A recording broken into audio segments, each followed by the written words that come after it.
An Abi Musa al-Asy'ari radhiyallahu anhu anna a'rabiyyan ata an-nabiy sallallahu alaihi wasallam faqala ya Rasulullah ar-rajul yuqatilu lil maghnam war-rajul yuqatilu lil yuzkar war-rajul yuqatilu liyura makan wa fi riwayatin yuqatilu syaja'ah wa yuqatilu hamiyyah wa fi riwayatin yuqatilu ghadaban faman fi sabilillah.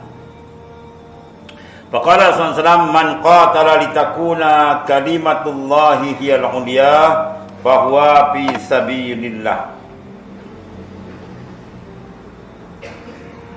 Daripada Abu Musa al-Asy'ari radhiyallahu an bahwasanya seorang Arab Badui datang kepada Rasulullah SAW lalu bertanya, ya Rasulullah sallallahu alaihi wasallam, ada seorang yang berperang dengan tujuan merebut harta rampasan dan ada pula seorang berperang dengan tujuan supaya disebut-sebut namanya dan ada pula seorang yang berperang dengan tujuan untuk memperlihatkan betapa hebat peranannya.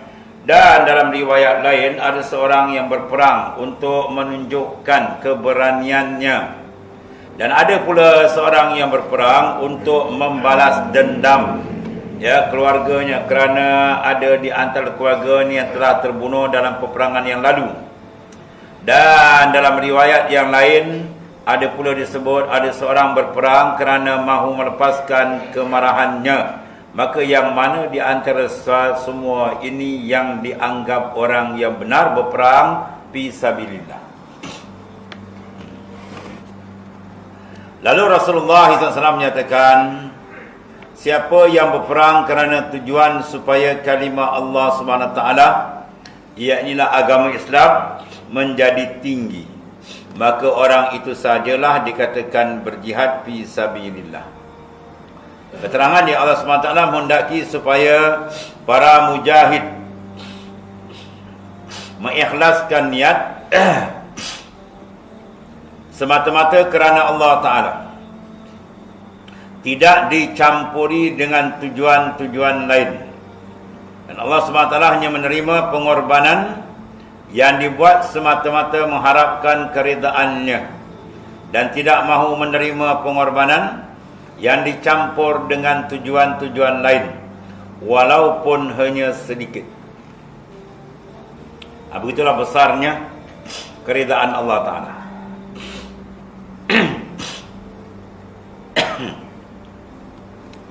Dalam Al-Quran disebut waridwanum minallahi akbar. Keredaan dari Allah itu yang paling tinggi daripada segala-galanya. Ya, maka nak mendapat keredaan Tuhan, maka naklah dijaga sehabis-habis penjagaan, penelitian, iaitu melalui qasad dia. Tujuan, qasad ataupun hari tuju dia. Sedikit saja digelincir, walau sebesar mana pun pada zahir, semua ditolak oleh Allah Ta'ala. Dalam hadis yang lain, tamat peperangan, seorang sahabat tunjuk haza syahid wa haza syahid. Rasulullah menyatakan kalla, tidak. Qad ra'aitu fin nar fi burdatin ghadaha aw aba'ah. Aku telah diberi lihat Ta'ala tempat di dalam neraka wala ayazabillah.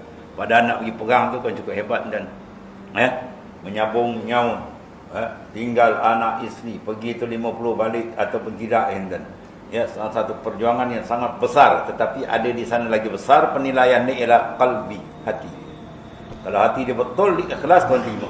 Walaupun sedikit, dia terima.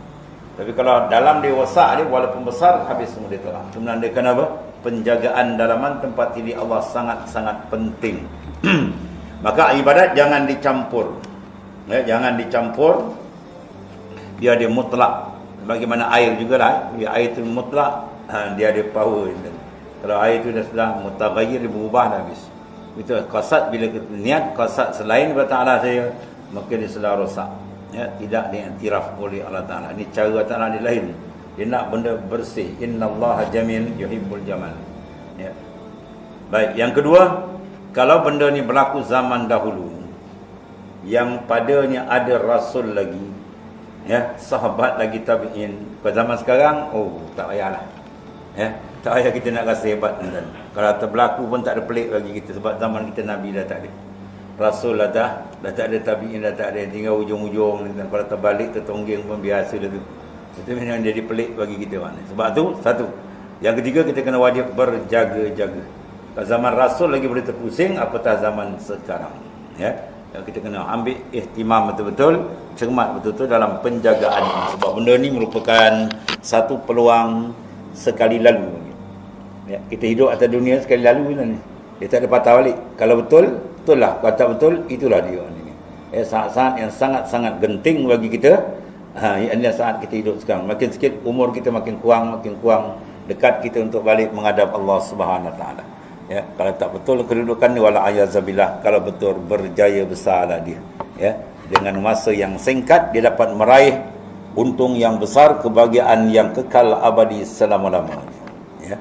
An-nas niyam iza matu intabahu. Allah menyatakan manusia di dunia ibarat orang yang tidur.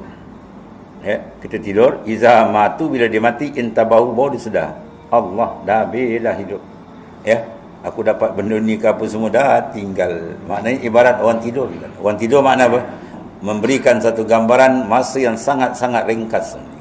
Ya, tak ada orang tidur 20 tahun. Kita dah tua ni pula, kan payah nak tidur 3 jam ni kan. Jadi maknanya nak gambarkan masa singkat. Kemudian dia dapat raih untung yang kekal, masya-Allah. Atau dipanggil orang yang golongan yang cerdik.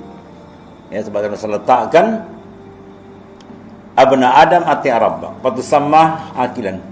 Hai anak Adam, dalam hadis qudsi Allah Taala kata, hai anak Adam, sila beri ketaatan yang sepenuhnya kepada Taala, fatusamma akilan, maka kamu disenaraikan orang yang cerdik.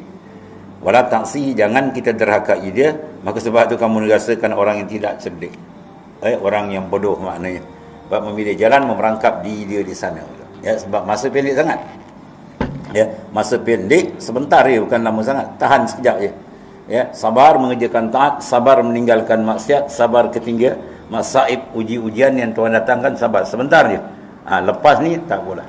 Ya, nikmat sebesar-besar disiapkan oleh Allah Taala di sana maknanya.